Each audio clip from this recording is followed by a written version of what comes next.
క్రీస్తునందు ప్రియులారా, మీకు శుభములు వందనములు తెలియజేస్తున్నాను. అనుదిన ధ్యానమునకు స్వాగతం. యోహాను రాసిన ప్రకటన గ్రంథం 3వ అధ్యాయం ఈ దినం మన ధ్యానాంశంగా ఉంది.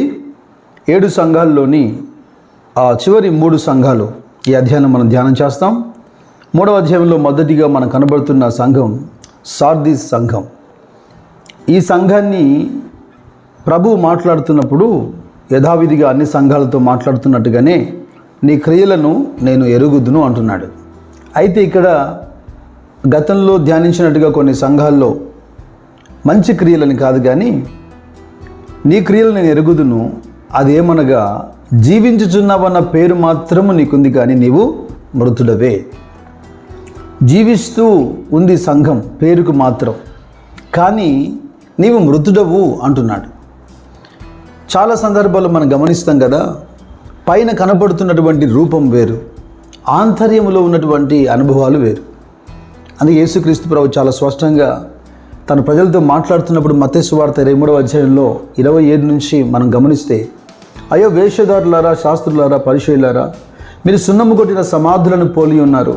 అవి వెలపల శృంగారంగా అగపడును, కానీ లోపల చచ్చిన దాని ఎముకలతోనూ సమస్త కల్మషముతో నిండి ఉన్నవి. సున్నము కొట్టినటువంటి సమాధులతో పోల్చాడు. వినేందుకు ఇది చాలా కఠినంగా ఉన్నా, అక్కడున్న ప్రజలకు చాలా కోపం కలిగిన వారి హృదయం యొక్క పరిస్థితిని ప్రభు ఎత్తి చూపిస్తున్నాడు. అలాగే సంఘాల్లో మరి బయటికి బాహాటంగా, ఆర్భాటంగా, ఎంతో భక్తిగా ఉన్నట్టుగా కనిపిస్తున్నప్పటికీ ఆంతర్యంలో ఉన్నటువంటి స్వభావం ఇది. ఇలాగ మాట్లాడుతూ మరొక మాట అంటున్నాడు, నీ క్రియలు నా దేవుని ఎదుట సంపూర్ణముగా కనబడలేదు గనుక జాగరూకుడవై చావనై ఉన్న మిగిలిన వాటిని బలపరచుము. రెండవ నెపము లేదా నేరం ఏంటంటే, నీ క్రియలు సంపూర్ణంగా కనబడడం లేదు. చాలా వరకు సంఘం అంటే ఇక ప్రజలే కదా, సేవకులు, విశ్వాసులే. నచ్చినట్టుగా ఏదో ఒక క్రియలు, దేవుని క్రియలే కదా, చేసుకుంటూ వెళ్ళిపోయి సెల్ఫ్ సాటిస్ఫాక్షన్, వారికి వారుగా తృప్తిపరచబడుతూ ఉంటారు. ఎఫెసీయులతో పౌలు ఒక మాట అన్నాడు. ఎందుకన్నాడు ఈ మాట? గనుక ప్రభువుకి ఏది ప్రీతికరమైనదో దాన్ని పరీక్షించుచు. ఇది మన ఇష్టానుసారమైనటువంటి ఆ పరిచర్య కాదు. ప్రతి పని కూడా ఆమోదించబడుతుందని మనం నమ్మలేం. ప్రభువుకి ఇది ప్రీతికరమైందా కాదా, ప్రభువుకి ఇష్టమైందా లేదా, ఆ క్రియలు, ఆ పనులు మాత్రమే మనం చేయాలి. దానియేలు గ్రంథంలో 5వ అధ్యాయం 24వ వచనంలో ఎందుకని ఆ పదం గోడ మీద రాయబడింది, మెనే టెకెల్ ఫార్చిన్ అని ఎందుకు రాయాల్సి వచ్చింది? దాని అర్థము వివరిస్తూ ఉన్నాడు కదా దానియేలు. ఏంటి అంటే, ఇదిగో ఈ వాక్య భావం ఏమనగా, దేవుడు నీ ప్రభుత్వ విషయంలో లెక్క చూచి దాన్ని ముగించాడు. అయితే నీవు ఆయన త్రాసులో తూచగా తక్కువగా కనబడ్డావు. నీ క్రియలు నీ దృష్టికి యథార్థంగా కనబడుతున్నాయి, కానీ ఎప్పుడైతే దేవుని త్రాసులోకి నువ్వు వచ్చావో నీ క్రియలు తేలిపోయాయి. అవి పర్ఫెక్ట్గా నాట్ ఫౌండ్ పర్ఫెక్ట్. అయితే ఈ సంఘములో కొందరిని బట్టి దేవునికి స్తోత్రం. ఏంటంటే, ప్రభు అంటున్నాడు, అయితే తమ వస్త్రములను అపవిత్రపరచుకొనని కొందరు సార్దీస్లో నీ యొద్ద ఉన్నారు. వారు అర్హులు కనుక తెల్లని వస్త్రములు ధరించుకొని నాతో కూడా సంచరించెదరు. కొందరు ఈ తక్కిన వారిలో చేరకుండా తమను తాము ప్రత్యేకించుకొని వారి వస్త్రములను అపవిత్రపరచుకోకుండా ఆ పరిశుద్ధతను, రక్షణను వాళ్ళు కొనసాగిస్తున్నారు. అలాగనే జయించువానికి తెల్లని వస్త్రములను ధరింపజేస్తానంటున్నాడు. ఈ సంఘములో క్రీస్తుకు సంబంధించినటువంటి జీవం లేదని, క్రియలు సంపూర్ణంగా కనబడలేదని హెచ్చరిక చేస్తూ పురుగొల్పుతూ ఉన్నాడు. నీవు ఏదైతే వింటూ ఉన్నావో, ఏదైతే నువ్వు నేర్చుకున్నావో దాని ప్రకారము నీ క్రియలను నువ్వు సరి చేసుకోవాలని. అయితే సంఘానికి ఇస్తున్నటువంటి వాగ్దానం ఏంటి? తెల్లని వస్త్రములు ఒకటి, జీవగ్రంథంలో పేరు రాయబడడం ఒకటి, తండ్రి ఎదుట, దూతల ఎదుట నీ నామము నేను ఒప్పుకుంటానంటున్నాడు. ఇక 6వ సంఘాన్ని మనం చూస్తాం. ప్రకటన గ్రంథం 3వ అధ్యాయం 7వ వచనంలో ఫిలదెల్ఫియా సంఘం. ఈ సంఘానికి ప్రభు ఇచ్చినటువంటి వాగ్దానాలు అపరిమితమైనవి. 7 సంఘాల్లో ఇన్ని అంటే బల్క్ ఆఫ్ బ్లెస్సింగ్స్ ఎక్కడ మనం చూడండి. ఒకటేమో, నీ ఎదుట నేను ద్వారము తీసి ఉంచుతానంటున్నాడు. ఎవడును వేయలేకుండా నీ ఎదుట ద్వారం తీసి ఉంచుతానంటున్నాడు. రెండవదేమో 9వ వచనంలో, శత్రువులు వచ్చి నీ ఎదుట సాగిలపడి నీకు నమస్కారం చేయనట్లుగా నేను నిన్ను ప్రేమించుతినని వారు తెలుసుకునేట్లుగా చేస్తానంటున్నాడు. మూడవదిగా, భూనివాసులను శోధించుటకు లోకమంతటి మీదికి రాబో శోధన కాలంలో నేను నిన్ను కాపాడుతానంటున్నాడు. అంత మాత్రం కాకుండా జయించు వారిని నా దేవుని ఆలయంలో ఒక స్తంభముగా చేస్తానంటున్నాడు. ఇక ఎవరికీ తెలియనటువంటి దేవుని పేరును, పరలోకము నుండి దేవుని దిగి వచ్చినటువంటి యెరూషలేము ఆ పట్టణం యొక్క పేరును, నా కొత్త పేరును వాని మీద రాస్తానంటున్నాడు. ఇన్ని ఆశీర్వాదాలు ఇచ్చేందుకు, వాగ్దానాలు చేసేందుకు గల కారణం ఒకటే ఒక కారణం, దట్ ఈజ్ ద ఫెయిత్ఫుల్నెస్. ఈ సంఘాన్ని ఫెయిత్ఫుల్ చర్చ్ అంటారు. ఎందుకంటే 8వ వచనం చూడండి, నీ క్రియలో నేను ఎరుగుదును, నీకున్న శక్తి కొంచెమై ఉండినను నీవు నా వాక్యమును గైకొని నా నామము ఎరుగనలేదు, ఇదిగో తలుపుని ఎదుట తీసి ఉంచున్నాను. 9వ వచనంలో ఎవరైతే శత్రువులుగా ఉన్నారో, యూదులు కాక తాము యూదులను చెప్పుకుంటున్నారో, వారు వచ్చి సాగిలపడి నీకు నమస్కారం చేసేట్లుగా, నేను నిన్ను ప్రేమించదని అని ప్రజలు తెలుసుకునేట్లుగా చేస్తాను. ఇది ఎంత అద్భుతకరమైన విషయం. సంఘం అనుకున్నటువంటి గొప్ప ఆధిక్యత చూడండి. యెషయా కూడా తన 60వ అధ్యాయంలో ప్రవచిస్తూ 14వ వచనం నుంచి ఇలా రాస్తున్నాడు, నిన్ను బాధించు వారి సంతానపు వారు నీ ఎదుటికి వచ్చి సాగిలపడెదరు, నిన్ను ధృవీకరించు వారందరూ వచ్చి నీ పాదముల మీద పడెదరు. యెహోవా పట్టణమనియు ఇజ్రాయేలు పరిశుద్ధ దేవుని సియోననియు నీకు పేరు పెట్టెదరు. నీవు విసర్జింపబడుటను బట్టి, ద్వేషింపబడుటను బట్టి ఎవడునూ ఈ మార్గమును దాటిపోలేదు. నిన్ను శాశ్వత శోభాతిశయంగాను బహుతరములకు సంతోష కారణముగాను చేసేదను.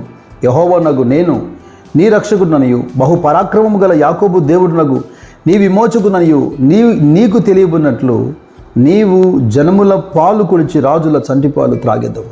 ఇక్కడ శత్రువు బలమంతటి మీద అధికారం ఇచ్చి ఏ విధంగా విజయము సమకూరుస్తాడో, వ్యక్తిగత జీవితమైన లేదా సంఘ జీవితమైన, క్రీస్తుని వెంబడించే వారి జీవితాల్లో ప్రభు చేయబోతున్నటువంటి అద్భుతకరమైన కార్యం. మరి అదే సమయంలో శోధన కాలంలో నేను నిన్ను కాపాడుతాను, లోకమంతటి మీదకి వచ్చే శోధనల్లో నీకు హాని కలగకుండా నేను తప్పిస్తాను. పేతురు కూడా అంటాడు కదా, తన 2వ పత్రిక 2వ అధ్యాయంలో 9-10 వచనాలు మనం చూస్తే, భక్తులను శోధనలోనే తప్పించుటకు దుర్నీతి పరులను, ముఖ్యంగా మలినమైన దురాశ కలిగి శరీరానుసరంగా నడుచుకొనుచు ప్రభుత్వం నిరాకరించుచు శిక్షలో ఉంచబడిన వారి తీర్పు దినముకు కావల్లో ఉంచుటకు ప్రభు సమర్థుడు. భక్తులను శోధనలో నుండి తప్పించుటకు ప్రభు సమర్థుడు. హల్లెలూయా. సార్దీ సంఘంతో మాట్లాడుతున్నప్పుడు, నీవు వినినది, నీవు పొందినది, దాని ప్రకారము నీవు మారు మనసు పొందమని హెచ్చరిక చేశాడు. ఇప్పుడు ఫిలదెల్ఫియా సంఘంతో అంటున్నాడు, నీ కలిగినటువంటి ఈ కిరీటాన్ని ఎవడు నీ దగ్గర అపహరించకుండా గట్టిగా పట్టుకోమంటున్నాడు. ఇక 7 సంఘాల్లో చివరి సంఘమైనటువంటి లవొదికీయలో ఉన్నటువంటి సంఘం, ప్రకటన గ్రంథం 3వ అధ్యాయం 14వ వచనం నుంచి మనం చూస్తాం. ఈ సంఘాన్ని లూక్ వామ్ చర్చ్ అంటారు. ఎందుకంటే నీవు చల్లగా లేవు, నీవు వెచ్చగా లేవు, నీవు నులివెచ్చనగా ఉన్నావని ఒక నెపం మోపుతున్నాడు. నీవు వెచ్చగానైనాను చల్లగానైనా ఉండక నులివెచ్చగా ఉన్నావు కనుక నేను నిన్ను నా నోటి నుండి ఉమ్మివేయ ఉద్దేశించుచున్నాను. ఇక్కడ కూడా నీ క్రియలు నేను ఎరుగుదును అంటున్నాడు. ఏంటి ఆ క్రియలు? అటు వెచ్చగా ఉండకపోవటం, ఇటు చల్లగా ఉండకపోవటం, నులివెచ్చని జీవితం. మత్తయి సువార్త 2:21 లేదా లూకా సువార్త 5:37 ఒక చక్కటి ఉపమానాల ప్రభు మనకు చూపిస్తున్నాడు. మొదటిగా మార్క్ 2:21 మనం చదివితే, క్షమించండి నేను మత్తయి అన్నాను కదా ఇందాక, మార్క్ 2:21 చూడండి. ఎవడును పాత బట్టకు కొత్త గుడ్డ మాసిక వేయడు, వేసినట్ల ఆ క్రొత్త మాసిక పాత బట్టను వెలితిపరచును, చినుగు మరి ఎక్కువగును. ఎవడును పాత తిత్తులలో కొత్త ద్రాక్షరసం పోయాడు, పోసినలా ద్రాక్షరసం ఆ తిత్తులను పిగిల్చును, రసమును తిత్తులను చెడును. అయితే క్రొత్త ద్రాక్షరసము కొత్త తిత్తులలో పోయవలనని చెప్పాను. అంటే పాత దాంతో కొత్తది ఏది కూడా కట్టలేము. అలా మాసిక వేస్తే చినుకు ఎక్కువైపోతుంది, లేదా పాత తిత్తులలో ద్రాక్షరసం పోస్తే అది పాడైపోతుంది. ఈ ఉపమానాలు మనకి ఏం నేర్పిస్తున్నాయి? ఈ సంఘము అటు వెచ్చగా లేదు, ఇటు చల్లగా లేదు. వెచ్చగా ఉంటే మంచిది, చల్లగా ఉన్నా కూడా దాన్ని మారు మనసు కలిగే అవకాశం ఉంది, కానీ నులివెచ్చని జీవితం. ఇక ఈ లవొదికీయ సంఘంలో నులివెచ్చని జీవితం మాత్రమే కాకుండా 17వ వచనం చూడండి. నీవు దౌర్భాగ్యుడవును, దిక్కుమాలిన వాడవును, దరిద్రుడవును, గురిడివాడవును, దిగంబరుడవై ఉన్నావని ఎరగక నేను ధనవంతుడను, ధన సమృద్ధి చేసి ఉన్నాను, నాకేమీ కొదవ లేదని చెప్పుకొనుచున్నావు. అంటే భౌతిక సంబంధమైనటువంటి తనకున్నటువంటి ఐశ్వర్యంగా పరిగణిస్తుంది ఈ సంఘం. కానీ ఆత్మీయ కోణంలో ప్రభువు ఆ సంఘాన్ని గమనిస్తున్నప్పుడు దిక్కుమాలిన సంఘముగా, గుడ్డివానిగా, లేదా దరిద్రంగా, వస్త్రహీనులుగా, అంటే రక్షణ వస్త్రము లేకుండా, చూచుచున్నా కానీ చూడలేనట్టుగా, కళ్ళు నుండి కూడా కానరాక, ప్రభువు చెప్పినట్టుగా, ఇటువంటి స్థితిగతుల మధ్యలో సంఘం ఉన్నప్పటికీ ప్రభువు తన ప్రేమను ఇంకా వ్యక్తపరుస్తున్నాడు. తను ప్రేమించు వారిని ఆయన గద్దించి శిక్షిస్తున్నాడు. నీవు ఆసక్తి కలిగి మారు మనసు పొందు అంటున్నాడు. ఇదిగో తలుపు యొద్ద నిలబడి నేను తట్టుచున్నాను, ఎవడైనా నా స్వరం విని తలుపు తీసిన ఎడల నేను అతని యొద్దకు వచ్చి అతనితో నేనును, నాతో అతడు కూడా భోజనం చేసేదను. అయితే ఇటువంటి నిలువెచ్చని సంఘంతో కూడా ఒకవేళ పశ్చాత్తపడి మారు మనసు పొందితే ప్రభు ఇస్తున్న వాగ్దానం ఎంత గొప్పదో తెలుసా? నేను జయించి నా తండ్రితో కూడా ఆయన సింహాసనం మందు కూర్చుండిన ప్రకారము జయించు వారిని నాతో కూడా నా సింహాసనం మందు కూర్చుండబెట్టేద్దాను. How wonderful it is. నా ప్రియ సహోదరి సహోదరులారా, ఆ దినాల్లో ఉన్నటువంటి సంఘములో ఉన్న లోపములను మనము ధ్యానిస్తూ మన మనసులో వారిని తృణీకరించడం కాదు, కానీ ప్రస్తుతం ఉన్న సంఘాల్లో ఇటువంటి అనుభవాలు గుండా ఒకవేళ మనం వెళ్తున్నామేమో, మనల్ని మనం పరిశీలించుకుంటూ సరిచేసుకోవడానికి ప్రభు మనతో మాట్లాడుతున్నాడు. ఇదిగో సార్దీస్ లాగా కేవలం బ్రతికున్న మాట కానీ లోపల జీవం లేకుండా కొనసాగుతున్నామా? అంటే పైకి ఒక రకంగా, లోపల ఒక రకంగా. లేదా ఫిలదెల్ఫియా లాగా ఒక మంచి ఫెయిత్ఫుల్ చర్చిగా మనకున్నటువంటి కిరీటాన్ని గట్టిగా పట్టుకొని ముందుకు సాగుతున్నామా? లేదా చల్లగా లేకుండా, వెచ్చగా లేకుండా, నులివెచ్చని జీవితమైనటువంటి ఈ లవోదికీయ సంఘంలాగా ఉన్నామా? అలాగైతే ప్రభు చేత ఉమ్మివేయబడతాం. ఇంకా పశ్చాత్తపడమని ఆయన పిలుస్తున్నాడు. జయించువాన్ని సింహాసనం మీద కూర్చుండబెడతానని వాగ్దానం చేస్తున్నాడు. ప్రార్థన చేద్దాం. పరిశుద్ధుడా జీవంగల దేవ యేసుక్రీస్తు ప్రభువా, నిన్ను స్తుతిస్తూ నిన్ను మహిమపరుస్తున్నాం.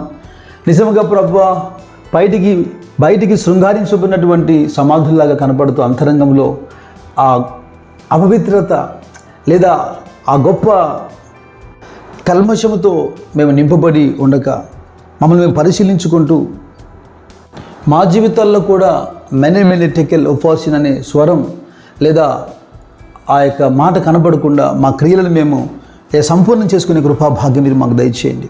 ఫిలదెల్ఫియా సంఘంలాగా ఒక నమ్మకమైన సంఘముగా కడవరకు ప్రభువ మేము కలిగిన రక్షణను, కిరీటాన్ని గట్టిగా పట్టుకొని ముందుకు సాగుటకు సహాయం చేయండి. ఇంకా ఎవరైనా మరి వెచ్చగా లేకుండా, చల్లగా లేకుండా, నిలువెచ్చనిగా జీవితాన్ని కొనసాగిస్తున్నట్లయితే ఆయన లేఖనం ద్వారా మాట్లాడి వారి జీవితాల్లో మార్పు కలగజేసి జయించి వారి గుంపులో చేర్చమని నీ కృపగల స్థలాలకు అప్పగిస్తూ చేస్తున్నామని ప్రార్థించి వేడుకుంటున్నాం. పరలోకపు తండ్రి. ఆమెన్. ఆమెన్.